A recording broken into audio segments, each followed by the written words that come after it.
그, 하려고 해요. 오늘 이제 지금 51분이니까 잘 시간을 맞게 한번 잘 해보겠습니다, 제가. 음, 질병관리청에 들어가면 심내혈관 질환이 워낙 위험해서 우리나라 10대 사망 원인 중에 다섯 항목이 심혈관, 심내혈관 질환이거든요. 심내혈관 질환은 뭐냐? 혈관에 문제가 있어서 심장과 뇌 쪽에 질환이 생기는 거 포함, 고혈압, 당뇨, 이상지질혈증까지 총칭을 하는 거예요. 그래서 여기 보면 심장, 뇌혈관, 당뇨, 고혈압성 질환 이렇게 네 가지가 들어있지만 사실 원인을 따지고 보면 알츠하이머도 혈관과 관련이 있고, 간 질환도 혈관과 관련이 있습니다.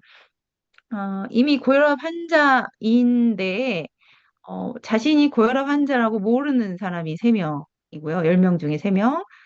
치료를 받지 않는 사람도 3명 중에 1명. 치료를 받는데, 조절이 잘 안 되는 분이 2명 중에 1명. 50%가 조절이 안 되죠. 고혈압 환자. 굉장히 많죠. 우리나라 국민 3명 중 1명이 고혈압 환자래요. 그리고 당뇨 환자. 우리나라 7명 중에 1명이 당뇨 환자고, 3명 중에 1명은 자신이 당뇨 환자라는 걸 모르고, 당뇨 환자 중에 3명 중 1명은 치료를 받고 있지 않고, 당뇨 환자 중 4명 중에 3명은 조절이 안 된다. 못 고친다는 얘기겠죠? 증상이 호전되지 않는다는 얘기입니다. 고콜레스테롤 혈증, 고지혈이죠. 4명 중 1명이 고지혈이고, 3명 중 1명은 몰라요. 5명 중 2명은 치료를 받고 있지 않고, 고콜레스테롤 환자 2명 중 1명은 조절이 안 됩니다. 이걸 보면 이제 우리가 어떤 영역이 우리의 영역인가를 볼 수 있죠. 일단 이 혈관 질환은 약으로는 치료를 할 수가 없어요.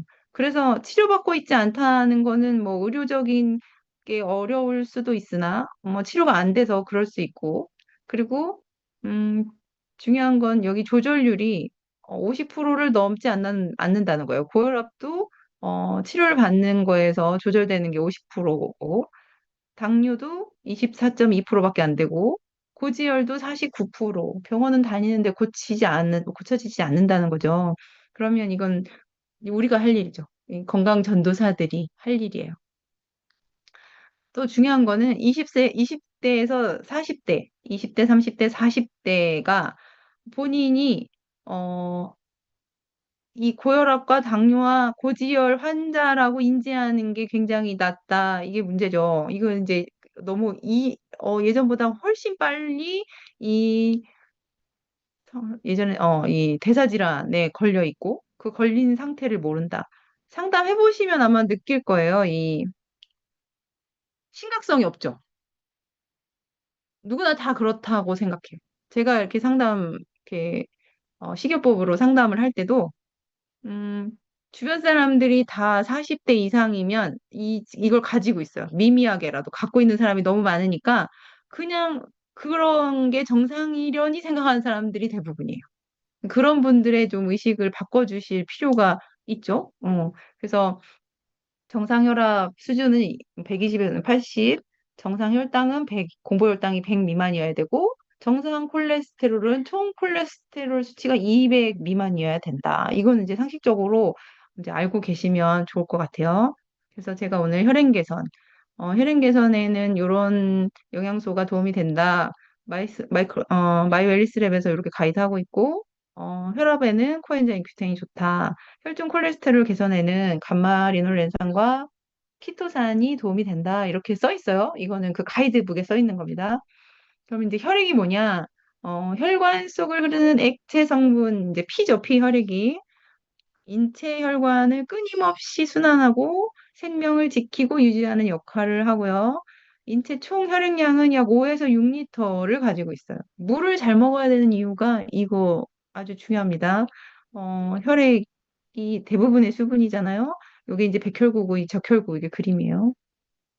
혈액은 혈구와 혈장으로 구성됩니다. 혈구, 적혈구, 백혈구, 혈소판 이게 45%고요. 혈장에 물, 호르몬, 응고인자, 그러니까 면역물질, 뭐 단백 성분 해서 55%가 이렇게 혈장, 피를 뽑아가지고 이렇게 원심 분리기라고 무게에 따라서 이렇게 분리되는 기계에 돌리면 이렇게 혈구는 밑에 가라앉고 이제 액체 성분이 이렇게 위에 뜨거든요. 이렇게 보여요. 음, 그러면 이제 여기서 우리가 공부를 했으니까, 백혈구, 적혈구, 물 말고 나머지 필요한 거 대부분은 단백질이네. 이걸 좀 아셔야 돼요. 그죠? 이제 좀 아시겠죠? 그리고 혈액 기능, 가스 대사, 영양소 운반, 노폐물 운반, 신체 방어, 전해질과 수분 조절, 호르몬도 운반하고 혈액 응고에 관련돼 있고 그 상처가 나면 이제 혈액이 응고가 돼야 되죠. 그리고 체온 조절에도 역할을 합니다. 이걸 보니까 내가 물을 안 먹어서 혈액이 일을 잘 못하면 이게 다 잘 안 되겠구나. 영양소 운반이 안 되겠구나. 이런 걸 좀 이렇게 이제 인지를 하셔가지고 상담할 때 이렇게 잘 쓰셨으면 좋겠어요.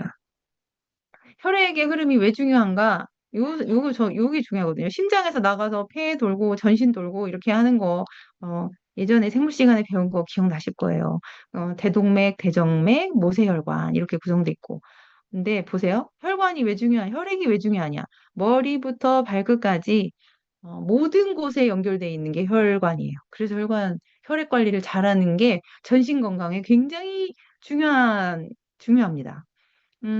우리 몸의 혈관은 이렇게 동맥, 정맥, 모세혈관으로 구성이 되는데, 동맥은 심장에서 피가 이제 전신으로 나가는 큰 혈관이죠. 그래서 이 혈관의 탄력이 굉장히 중요한 혈관 중에 하나예요. 혈압이 이제 높은 혈압으로 피가 나가니까 이렇게 탄력 조직이 많아서 이렇게 겹겹이 이게 탄력 유지를 하려고.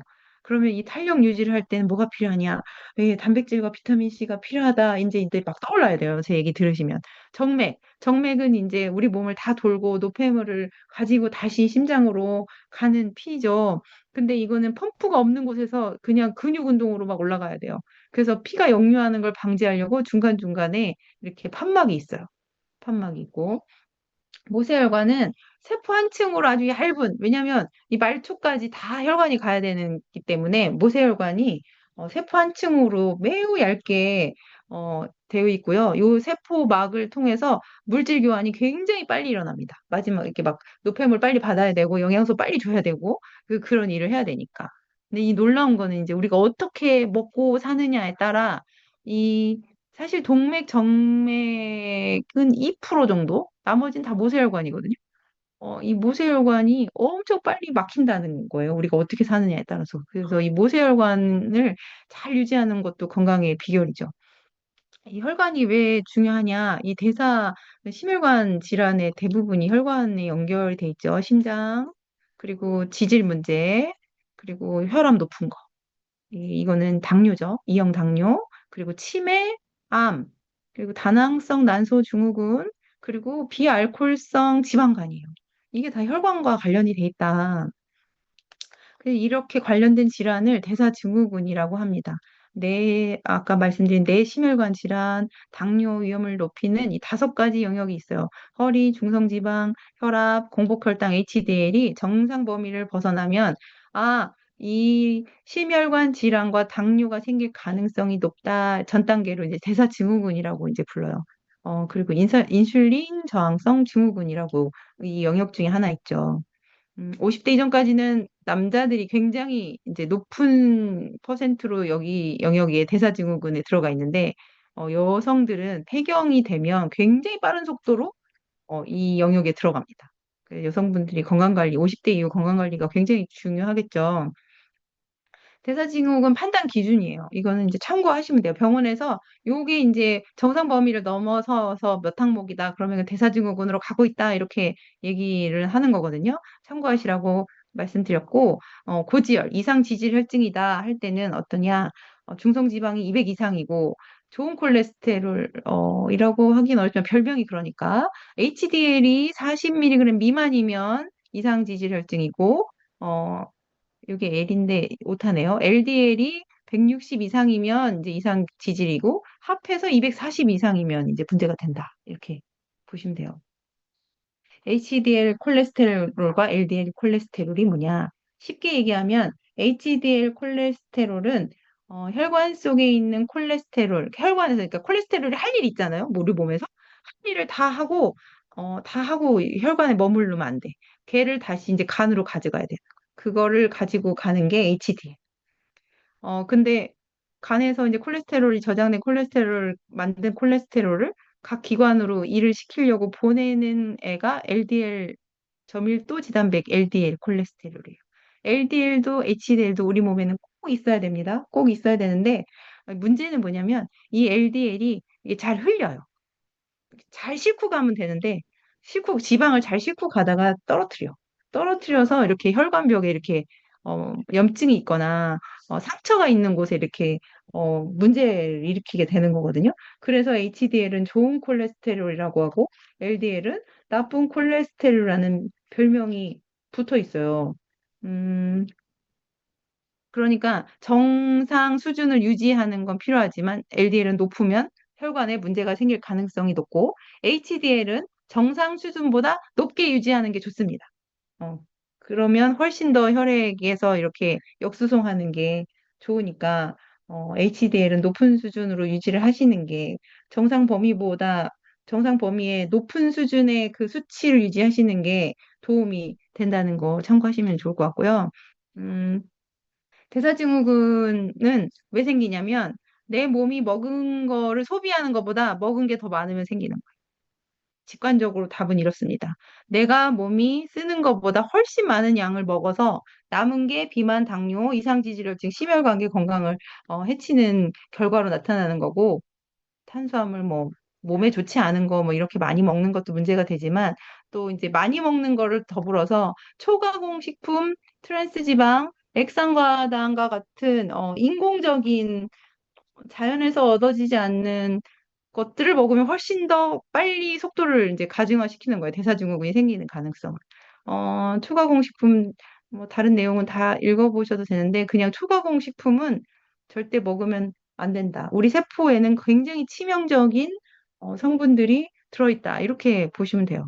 그 중에 제일 큰 게 이제 트랜스 지방이고 트랜스 지방은 혈액 내 염증 물질을 증가시키고요. 혈관 안쪽 세포의 기능을 감소시키고 심장세포에 직접 독성으로 작용합니다. 그래서 동맥경화 협심증, 뇌졸중 위험 증가시키고요. 세포막 호르몬의 이상이 생기고 면역세포 기능이 저하돼서 그거로 인한 병이 생긴다. 어떤 게 생기는지는 제가 앞서도 많이 말씀드렸잖아요. 그러니까 세포 건강에 치명적이에요. 트랜스지방은. 근데 중요한 거는 제한 섭취량이 매일 2g 이상이면 안 된다. 이렇게 나와 있거든요. 여기 심장 세포에 직접 독성으로 작용하잖아요.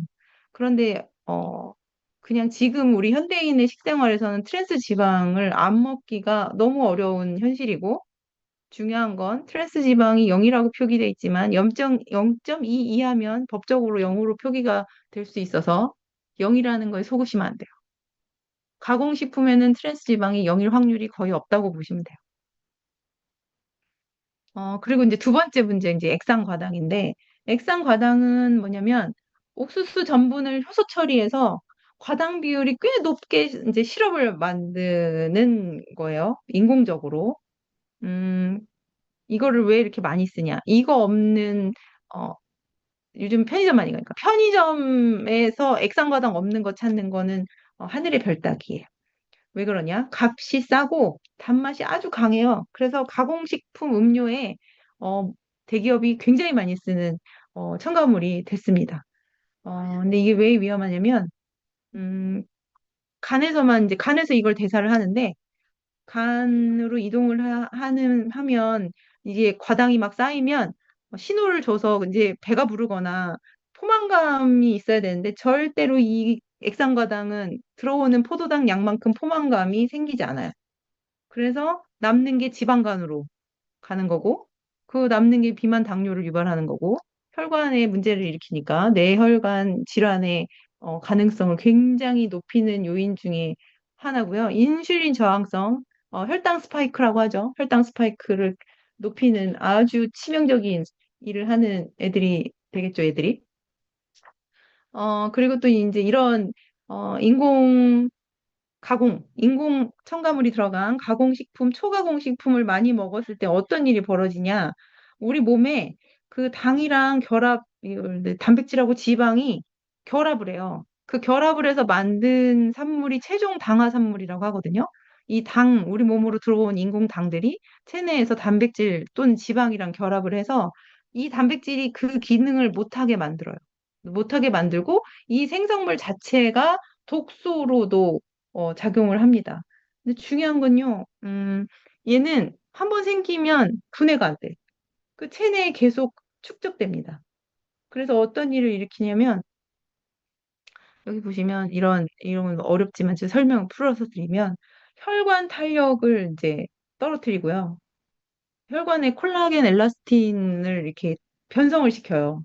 그리고 염증 일으키고 HDL이 있어야 되는데 HDL이 일을 잘 못하도록 기능을 떨어뜨리고요. LDL은 산화를 시켜서 독성을 더 많이 만드는 일을 합니다, 얘들. 액상과당은 시중에 파는 모든 음료에 들어있다고 생각하시면 되고, 심지어는 우유, 뭐 커피 이런 데 다 들어있어요. 그래서 이런 노화 질병 발생이 가장 치명적인 인공 첨가물로 알려져 있습니다. 네. 그래서 이런 것들이 이제 내가 식생활을 어떻게 하느냐, 내가 안 좋으려고 먹지 않았는데, 의도하지 않았는데 내 몸에 들어와서 어떤 일들을 일으키느냐, 이런 고지혈. 혈관에 이제 지방이 정상 수준보다 훨씬 높게 쌓이는 거죠. 그렇게 되면 동맥경화가 또 일어나고, 동맥경화는 다른 요인으로도 발생하지만, 이렇게 지방이 혈관벽에 늘러붙어서 이 혈관이 탄성이 없이 이제 굳어지는 그런 질환을 일으키게 됩니다. 그러면 이제 심장도 혈액이 굉장히 중요한 일이잖아요. 그러니까 혈관이 막혀서 심장 근육이 이제 죽는 질병이 심근경색이고, 협심증은 혈액 공급이 원활하지 않아서 흉통을 일으키는 질병이에요.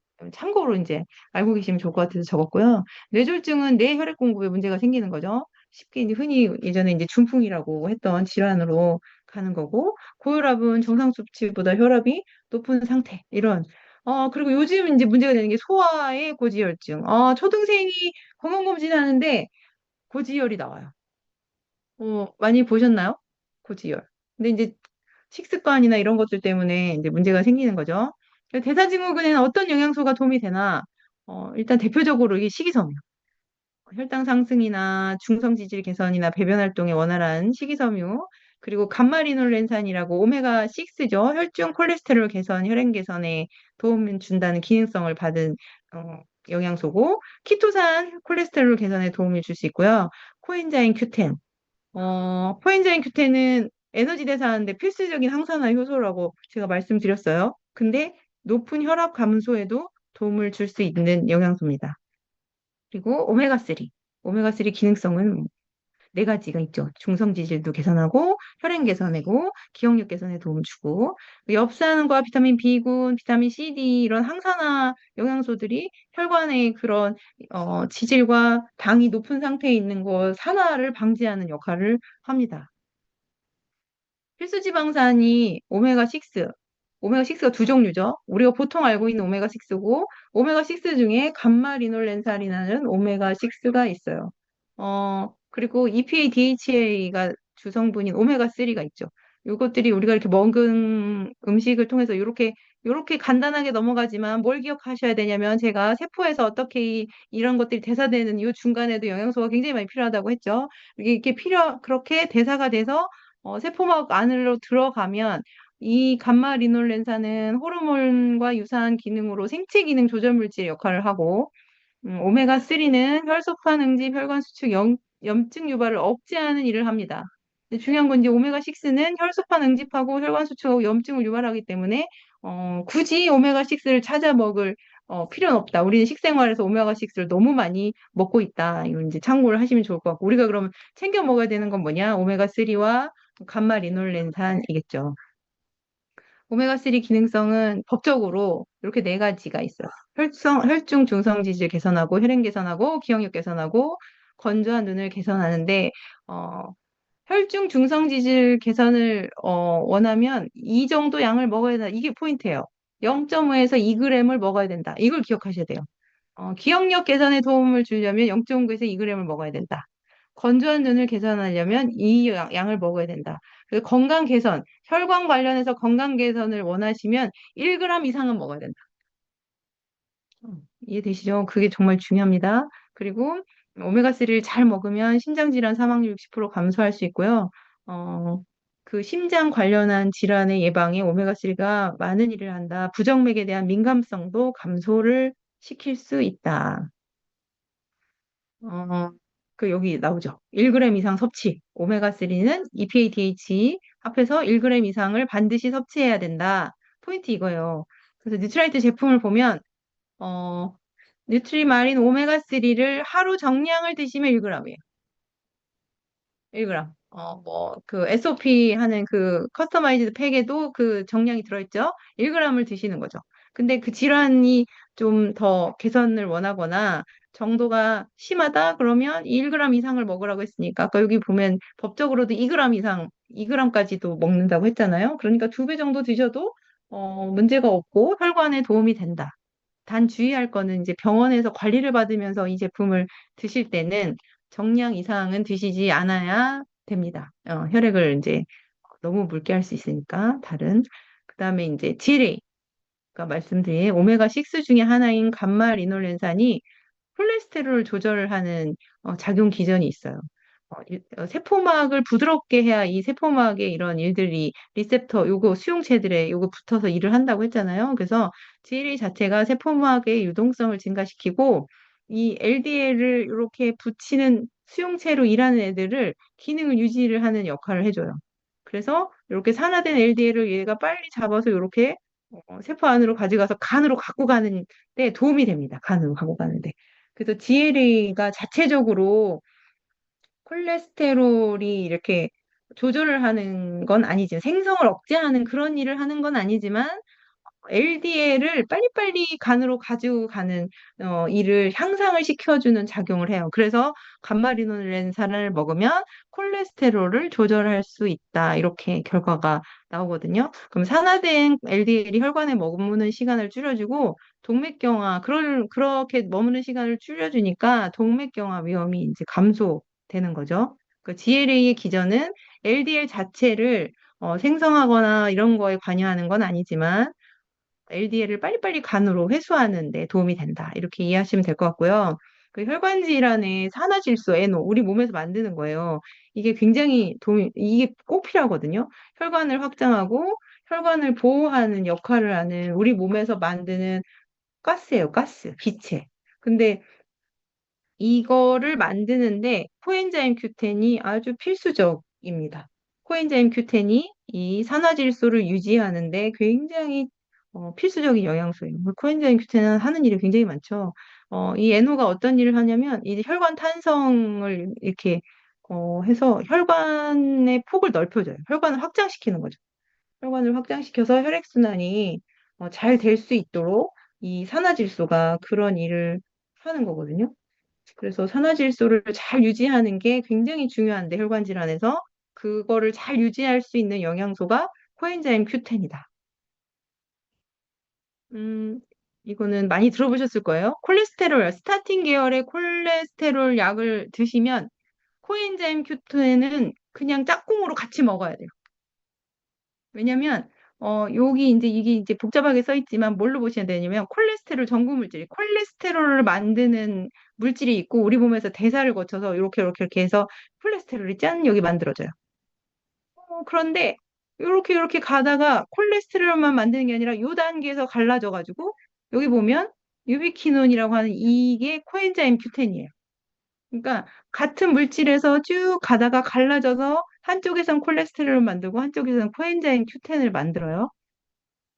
근데 콜레스테롤을 조절하는 약을 병원에서 처방받아서 먹으면 대부분 계열 약물인데 이 약물은 어떤 거냐면 여기를 싹 막아요. 얘가 전구체에서 이렇게 가서 콜레스테롤 안 만들게.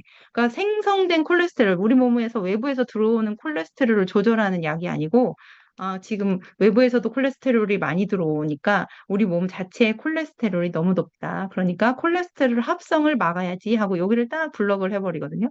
그러면, 음, 약을 개발하는 연구원들은 여기를 안 만들고 싶어요. 여기를 끊고 싶어. 근데 이런 게 굉장히 어려워요. 약을 이렇게 개발하기가. 그래서 부작용이 없고, 그나마 효과가 있는 약을 개발하는 게 이 정도거든요. 그래서 여기를 딱 끊어버리니까, 콜레스테롤을 안 만들려고 약을 먹었는데, 코엔자임 Q10도 안 만들어요. 그러면 코엔자임 Q10이 하는 일이 어마어마하게 많죠. 제가 처음 시간부터 많이 말씀드렸으니까. 그리고 오늘 특별하게 더 배운 거, 혈관 건강을 위해서 산화질소가 우리 몸에 필수적인데, 코엔자임 Q10이 산화질소를 유지하는데 필수적인 영양소잖아요. 그러면은 코엔자임 Q10이 내 몸에는 안 만들어지는 거예요. 그래서 주변에 지금 이거 듣고 계시는 분 중에 혹시 콜레스테롤 약을 복용을 하시거나 소비자분이 콜레스테롤 약을 복용을 하신다 그러면 그냥 붙잡고 코엔자임 Q10은 사 먹어야 된다고 얘기를 하셔야 돼요. 이건. 코엔자임 Q10이 얼마나 중요한지 이제 알고 계시니까 더 그렇게 얘기를 하셨으면 좋겠고, 비타민 E도 이제 영양소가 LDL 산화를 방지하는데, LDL이 산화가 되면 굉장히 큰 문제가 생긴다고 했잖아요. LDL 산화를 막아주니까, 비타민 E도 필수적인 영양소죠. 그리고 이제 레시틴. 복잡하게 써 있는데, 제가 설명을 드리면, 이 레시틴이, 이 효소가 있어요.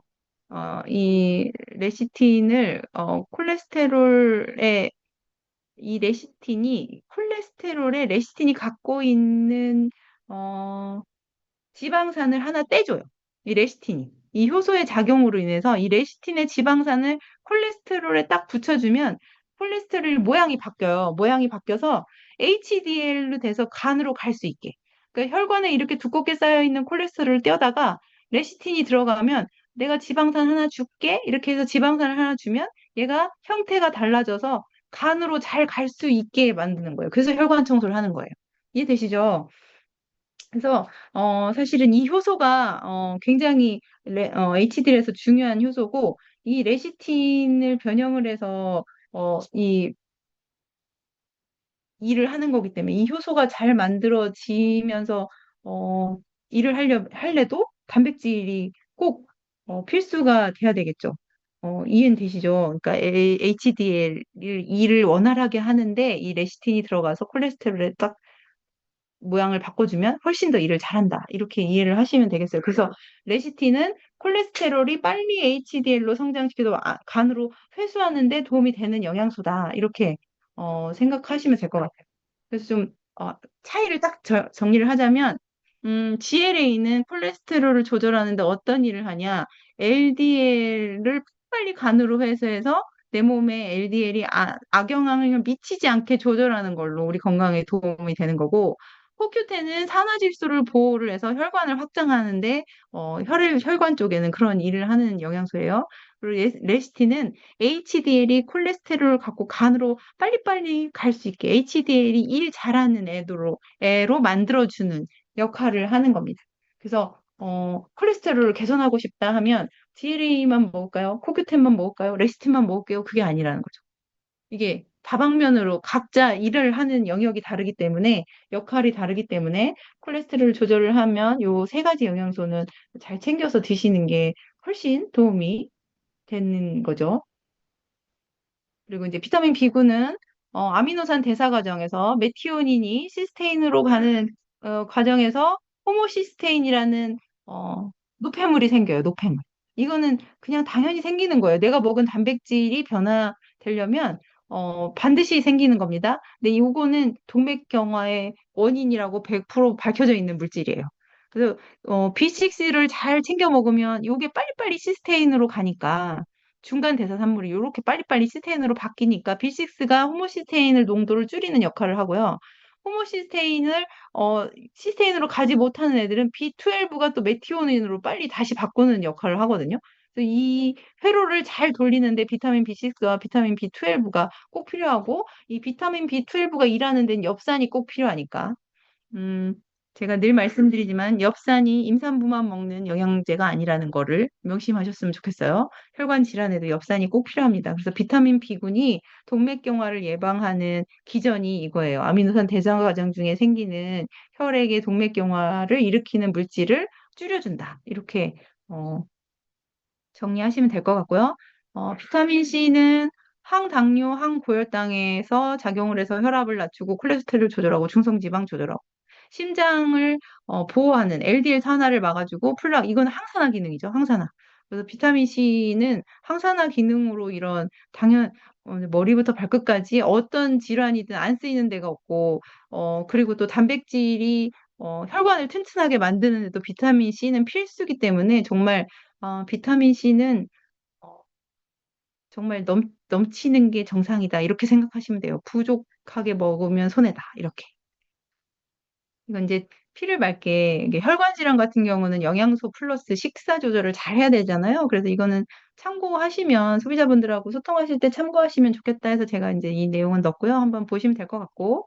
그래서 혈행 개선, 높은 혈압 감소, 혈중 콜레스테롤 개선이라고 써 있는 영역에 이렇게 써 있지만 추가로 이 영양소는 필수적으로 어, 들어가면 훨씬 더 도움이 된다. 이렇게 참고를 하시면 좋을 것 같고. 늘 말씀드리지만 여기에는 안 보이는 아이들 세 가지가 있다. 잊지 마세요. 더블 X, 유산균, 프로틴. 이거는 꼭 있다. 거기에 이제 물은 당연하죠. 예, 여기 그거는 적혀 있다. 이렇게 보시면 돼요. 그다음에 혈당까지 할 수 있을 것 같아요. 식후 혈당 상승 억제, 바나바잎 추출물, 식이섬유, 크롬, 비타민 K, 계피가지 추출물 이렇게 써 있어요. 건강 영역에 보면. 혈당 앞에서도 말씀드렸지만 이제 혈압 속에 이제 포도당이 농도가 항상 90mg 이하로 유지를 뭐 여기 90에서 왔다 갔다 유지를 해야 되는데 어, 그렇지 않고 조절이 안 되는 게 이제 당에 문제가 생기는 거죠. 췌장이 혈당 조절 기관입니다. 이렇게 간 밑에 이렇게 있어요. 요거 췌장 안에 알파 세포가 있고 베타 세포가 있거든요. 알파 세포는 글루카곤이라는 호르몬을 만들고 베타 세포는 인슐린이라는 호르몬을 만들어요. 그 어떤 일을 하냐? 우리가 이렇게 밥을 먹었어요. 밥을 먹어서 혈액에 포도당이 많아요. 하얀 게 포도당이에요. 그러면 췌장에서 베타 세포에서 인슐린을 만들어요.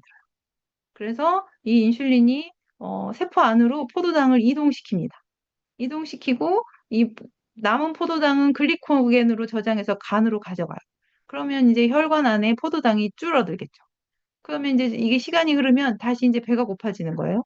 그러면은 배가 고픈데 다시 이제 요렇게 글루카곤이라는 게 나와요. 그러면 글루카곤이 우리가 식사를 하면 식사하는 걸로 이제 혈당이 보존이 되지만 글루카곤이 우리 혈관에 당이 부족해 간에서 저장된 글리코겐을 글루코스로 다시 풀어서 혈관으로 내놔야 돼. 이렇게 신호를 주는 거예요. 글루카곤이. 그래서 췌장에서 포도당을 세포로 갖고 들어가는 호르몬도 나오고, 어, 간에 저장된 포도당을 다시 혈액으로 녹이는 호르몬도 나오는 거예요. 이게 이제 인체가 왜냐면 우리 몸은 포도당이 제일 중요한 에너지원이기 때문에 그냥 먹는 걸로만 쓸 수가 없어요. 그래서 비상 상황에 간에 저장된 걸 녹여서 혈액으로 빨리빨리 내보내야 되기 때문에 이런 이제 회로를 가지고 있거든요. 혈당 조절 회로를.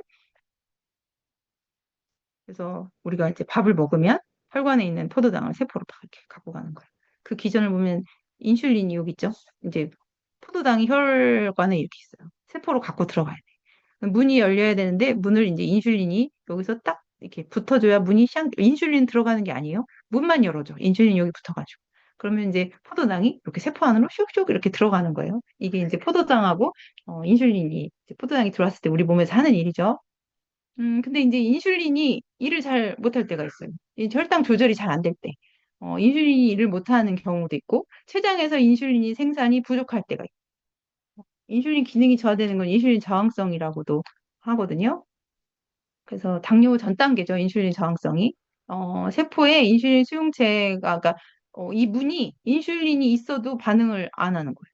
건강할 때는 인슐린이 이렇게 딱 여기 수용체에 붙으면 포도당이 들어가는 문이 열려서 혈액에 있는 포도당이 세포로 쏙 들어가야 되는데 혈당 조절이 어려운 경우, 췌장에서 이 인슐린을 못 만드는 경우, 아까 말씀드린 먼저 췌장의 이상이 생겨서 인슐린을 못 만들어. 그러면 여기 열쇠가 없어가지고 문이 안 열려. 그러면 포도당이 세포로 못 들어가죠. 그리고 두 번째, 인슐린은 열심히 만드는데 여기 인슐린 수용체랑 이 열쇠가 안 맞아. 일을 못 해. 그러면 여기 이제 문이 안 열리죠. 그래서 요 두 가지 경우에 인슐린 저항성이라고 얘기를 하고 쉽게 얘기하면 인슐린이 안 나오거나 나온 인슐린이 기능을 못해서 혈액에 있는 포도당이 세포 안으로 못 들어가는 게 인슐린 저항성이다. 이렇게 보시면 돼요. 근데 이제 중요한 건 포도당이 세포 안으로 못 들어가는 것만 끝나는 게 아니라 우리 몸이 만성염증이 굉장히 큰 문제를 여러 가지로 일으키는 것과 마찬가지로 이 인슐린 저항성이 생기면 첫 단계 뭐 당뇨 뭐 그리고 혈압이 높아지는 거, 비만, 심장 이런 것뿐만 아니라 여러 가지 우리 몸에 관련된 질환들이 인슐린 저항성과 연관돼 있다는 논문들이 굉장히 많아요. 당뇨는 이제 당뇨 그래도 우린 당뇨를 보고 있으니까 당뇨병은 인슐린에 이제 아까 말씀드린 문제들이 생겨서 혈액에 있는 당이 문제를 일으키는 거죠. 당뇨는 혈관에 당이 있는 게 치명적인 문제는 아니에요, 사실은. 전신으로 혈액이 돈다고 했잖아요. 우리 몸의 전신에. 그래서 이 혈관에 있는 당이 전신의 문제를 일으키는 질환이라서 무서운 거예요. 합병증이 사실은 무섭거든요. 당뇨가 걸려서 바로 문제가 생기지 않아요. 시간이 걸려서 이 혈관에 산화가 일어나고 이 당이 이제 적혈구에 붙어 있고 이런 여러 가지 문제들 때문에 사람마다 약한 기관이 다 다르니까 어떤 분은 실명이 되기도 하고 당뇨로 이렇게 말단에 혈액순환이 안 돼서 혈관이 막혀서 괴사되기도 하고 이런 일들이 벌어지죠. 당뇨는 선천적으로 이제 인슐린 의존성 당뇨가 있죠. 유전적으로 이거는 이 췌장의 문제로 생기는 거예요. 자가 면역 질환일 수도 있고 베타 세포의 문제 때문에 인슐린이 없어서 이건 어린 나이부터 당뇨가 오는 거고요. 이게 이제 우리 현대인들이 제일 많이 갖고 있는 거. 성인 당뇨병, 인슐린이 일을 잘 못하거나 그런 문제가 생기는 거죠. 당뇨 기준 이제 참고하세요. 공복 혈당은 정상 100 미만이고 식후 혈당 140 미만. 이 정도면 당뇨 전 단계고 당뇨병이다. 이렇게 참고하시라고 제가 적어드렸고 당뇨병의 증상은 갈증, 다뇨, 식욕 항진, 무력증, 체중 감소, 고혈당, 저혈당 뭐 왔다 갔다 하고 소변을 통한 당의 배설로 이제 알 수 있죠. 이제 알 수 있는데 소변을 통해서 당이 나오는 게 문제가 아니고 그 혈관에 있는 포도당이 우리 몸의 전체 혈관과 관련된 모든 기관에 문제를 일으키는 게 가장 치명적인 문제고요. 먹었는데 포도당이 세포 안으로 못 들어가니까 체중이 당연히 줄겠죠. 그리고 많이 먹어요. 배가 부니까.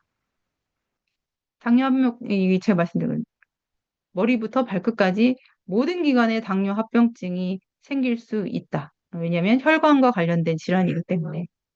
그래서 당뇨는 초반에 관리를 분명히 하셔야 돼요. 그냥 당뇨 있다고 해도 크게 내가 어디에 문제가 생긴다는 그런 그냥 식사 조절을 해야 된다는 불편함만 생각하지, 이게 굉장히 치명적으로 문제가 생긴다는 생각을 못 하세요. 당뇨 갖고 있는 분들이. 아까 30대, 40대 뭐 잘 인지 못한다고 했잖아요. 그게 왜 그러냐면 혈관 질환이 치명적인 건 나타나기 전까지는 그냥 좀 불편한 정도라고만 생각하거든요. 그러니까 당뇨도 당이 있으니까 내가 맛있는 거 못 먹는다 이걸로 끝날 일이 아니다. 그거를 인지를 좀 하셨으면 좋겠다. 당뇨 요인은 아까 앞에서도 말씀드렸고, 중요한 건 이것도 식습관의 문제가 굉장히 크죠. 어, 이런 말이 있어요. 당뇨병 최고의 명의는 건강한 밥상이다. 네. 그래서 이것도 참고하라고 제가 말씀드렸어요. 혈당 조절을 돕는 영양소와 어떤 식재료들이 도움이 되나. 당뇨는 식사 관리를 같이 하셔야 되거든요. 그죠? 식사 관리는 다 해야 된다는 건 알고 계세요. 그래서 뉴트라이트 식품 가이드도 하면서 이런 식사 관리도 같이 하시면 그 소비자분한테 도움이 되겠죠. 그리고 인슐린 기능 분비 조절을 돕는 영양소가 이렇고 그 함유 식품은 이렇다.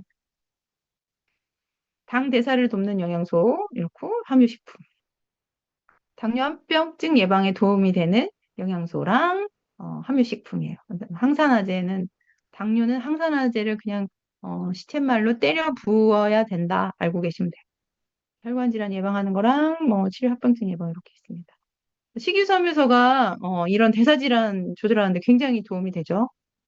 수용성 식이섬유소가 수분을 흡수해서 겔 형태가 돼서 콜레스테롤을 배출을 하고 담즙산하고 결합해서 체내의 콜레스테롤을 원료로 담즙산. 이게 무슨 얘기냐면, 식이섬유소가 있으면 담즙산은 이렇게 재활용을 할 수 있거든요.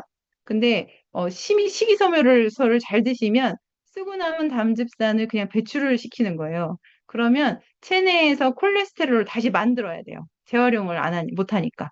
그러면서 간에 있는 지방을 사용을 하는 거죠. 그래서 식이섬유소가 콜레스테롤 조절하는 데 도움이 되고 담즙산이 지방 분해하고 지방 소화 흡수에 도움이 되니까 이제 이런 원활하게 순환할 수 있게 이렇게 할 수 있는 거고요.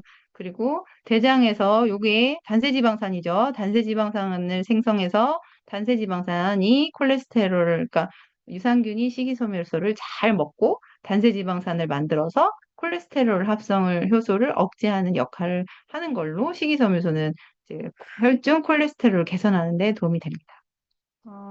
뭐 요거는 이제 수용성 식이섬유소를 먹었을 때 요거를 도표를 그냥 그림으로 아까 앞에서 말씀드린 거 설명드린 거고요. 크롬이 어, 그 건강 영역에 보면 크롬이 써 있거든요. 당내성 인자라고 당내성 인자인 영양소 이렇게 보시면 돼요. 어떤 일을 하냐면 아까 인슐린이 이렇게 인슐린 수용체에 딱 자물쇠처럼 붙어야 요 문이 이렇게 열려갖고 포도당이 세포 안으로 들어간다고 말씀드렸잖아요. 근데 크롬하고 같이 들어가면 크롬이 세포 안에 있으면 이 크롬이 단백질하고 결합해서 요 수용체에 이렇게 붙어요. 붙으면 어떤 일이 생기냐면 이 문이 크롬이 없을 때는 그냥 이렇게 두 개에서 두 개 들어왔죠. 요거 직관적으로 보시면 돼요.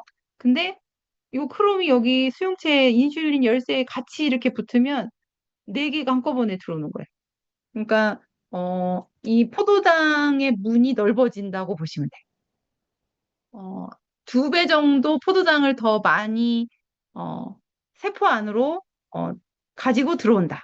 이렇게 보시면 돼요. 그래서 혈관에 있는 당이 세포로 빨리빨리 들어오니까 당 내성 인자라는 별명을 가진 영양소가 된 거거든요. 그래서 포도당을 빨리빨리 세포로 갖고 오는데 도움이 되는 영양소다. 이렇게 보시면 돼요. 이것도 같은 그림이고, 그래서 혈당 관리에 도움이 되는 영양소를 보니까 오메가3. 어, 요거는 항산화라고 보시면 돼요. 항염증. 왜냐하면 혈관에 있는 당이 문제를 일으키는 것을 예방할 수 있고요. 아연은 인슐린 대사 합성 분비에 직접적으로 관여를 해서 췌장 베타 세포에서 인슐린을 만든다고 했잖아요. 그러니까 베타 세포를 보호하니까 인슐린을 건강하게 만들 수 있는 데 도움이 되는 영양소고, 망간은 혈당을 직접 조절을 하고 에너지 대사에 관여를 합니다. 마그네슘도 인슐린 정상 작용에 꼭 필요해요. 그래서 인슐린 저항성 발생할 때 마그네슘 결핍 가능성이 높다고 했잖아요. 마그네슘을 충분히 드셔주는 게 인슐린의 작용에 굉장히 도움이 많이 되고요. 비타민 B군, 아까 말씀드린 것처럼 호모시스테인이나 이런 당뇨병성 신경병증에 도움이 되는 걸로 알려져 있고, 비오틴도 비타민 B군이죠. 당 이용률 증가, 대사를 빨리빨리 하니까 인슐린 민감성을 개선을 합니다. 비타민 E도 마찬가지고요. 비타민 D, 당대사, 지방대사, 부족할 때 당뇨 가능성이 증가. 비타민 D는 부족할 때 암이 증가하고, 당뇨가 증가하고, 모든 질병의 증가 요인 중에 하나가 비타민 D의 농도가 낮은 걸로 시작한다 말씀드렸어요. 그러니까 비타민 D는 정상 수치를 유지하는 게 아주 중요하다. 그리고 또 여기 보면 췌장 베타세포를 보호를 하잖아요. 베타세포를 보호한다는 얘기는 인슐린이 잘 만들어져서 나올 수 있다. 이렇게. 운동을 하는 것 중에 유산소 운동을 하면 인슐린 저항성이 줄어든다. 인슐린에 굉장히 민감하게 반응하는 몸이 된다. 이렇게 보시면 돼요. 운동 중에는 근력 운동보다는 유산소 운동이 인슐린이 민감한 몸으로 되는데 훨씬 도움이 된다. 어, 예, 25센트 라이드를 서서 타시면 훨씬 도움이 되겠죠. 다음에 혈당과 근육, 허벅지 근육은 섭취한 포도당의 70%를 소모하니까 혈당 조절을 하는데 근육이 많은 게 굉장히 도움이 된다. 운동도 도움이 아주 많이 된다. 이렇게 이해를 하시면 되겠습니다. 그래서 혈당이 건강 영역에 바로 뭐 당뇨 이렇게 나와 있진 않아요. 식후 혈당 상승 억제를 하는데 바나바잎 추출물, 귀리 식이섬유, 뭐 크롬, 비타민 K, 계피가지 추출물이 도움이 된다 했는데 이거는 혈당 상승을 억제하는 영양소죠. 어, 이게 글리코다운 안에 들어있고 그리고 이거는 식이섬유, 파이버비츠에 있고 크롬은 들어있는 제품이 몇 가지가 있어요. 더블엑스엔 당연히 들어있고 글리코다운에도 이 식후혈당 조절하는 것 때문에 아까 크롬이 그 당 내성 인자라고 했잖아요. 그래서 글리코다운에도 들어있고 판토블렌드에도 들어있어요. 그리고 머슬 파워 부스터에도 들어있어요. 그러니까 그런 걸 드시면 크롬이 들어가니까 동시에 효과가 있겠죠. 그리고 비타민 K, 유산균 잘 먹으면 잘 만들고 더블 엑스에 들어있고 계피가지 추출물 어디에 들어있냐면 밸런스 위드인 슬림핏 유산균에 들어있어요. 밸런스드 인 슬림피. 그래서 당뇨가 있으신 분들은 마이랩도 하지만 제가 말씀드렸죠. 유산균은 기능에 따라서 나눠서 드시면 정말 효과가 다 가지고 있어요. 먹는 만큼 효과가 납니다. 그러니까 당이 있거나 그 당으로 걱정이 되시는 분들은 마이랩 유산균을 드시는 거 플러스 밸런스드 인 슬림핏을 드시면 훨씬 더 도움이 되실 거예요. 그리고 이건 참고로 그냥 당뇨인 분들 관리를 할 때 어떤 영양소가 도움이 되냐. 여기도 마찬가지로 그 물 포함 4종 세트는 무조건 기본으로 들어있다고 보시면 되고, 사실은, 어, 몇 가지 질환을 영양요법으로 도움을 드릴 때, 당뇨하고 아토피가 우리 식품을 제일 많이 써야 돼요. 그 두 종류 질환. 예, 제가 이렇게 적은 것도 사실은 맥시멈으로 적은 건 아니지만 당뇨 관리에 필수적인 것만 여기 이제 적어드렸고 여기에 더블엑스 유산균, 프로틴, 물 충분히 드시는 거 필요하죠. 음, 아까 앞에 써져 이렇게 적어드린 것도 잘 보시면 어떤 영양소가 더 도움이 되겠다 나오지만 요건 필수적으로 당뇨이신 분들이 드시면 도움이 되고 당뇨 관리는 인체 그 세포 재생 주기가 있잖아요. 그래서 당뇨 같은 거는 그냥 7개월 이상 꾸준히 드시는 게 효과를 볼 수 있다고 이렇게 참고를 하시면 좋을 것 같아요. 그래서 이 당뇨나 아토피는 쉽게 이렇게 빨리빨리 좋아지는 질환은 아니어서 그리고 본인의 노력이 굉장히 많이 필요하고 식사 관리, 운동 관리가 같이 가면 못 고치진 않거든요. 식이요법까지 병행하면 당뇨 약도 끊고 관리 정상적으로 되는 케이스가 제가 여러 건이 있어서 못 고치진 않습니다. 정말로. 본인의 의지가 있고 영양 관리를 충분히 하시면 고칠 수 있는 병이에요. 참고하시면 좋을 것 같고, 아, 네, 오늘 바쁘게 혈관 관련해서 다 말씀을 드렸어요. 어, 중요한 포인트만 집어서 말씀을 드렸는데, 혹시 뭐 다음에 기회가 되면 한 번 더 짚어드릴 수 있을 것 같고, 오늘 이제 혈액 관련해서는 여기서 마치겠습니다.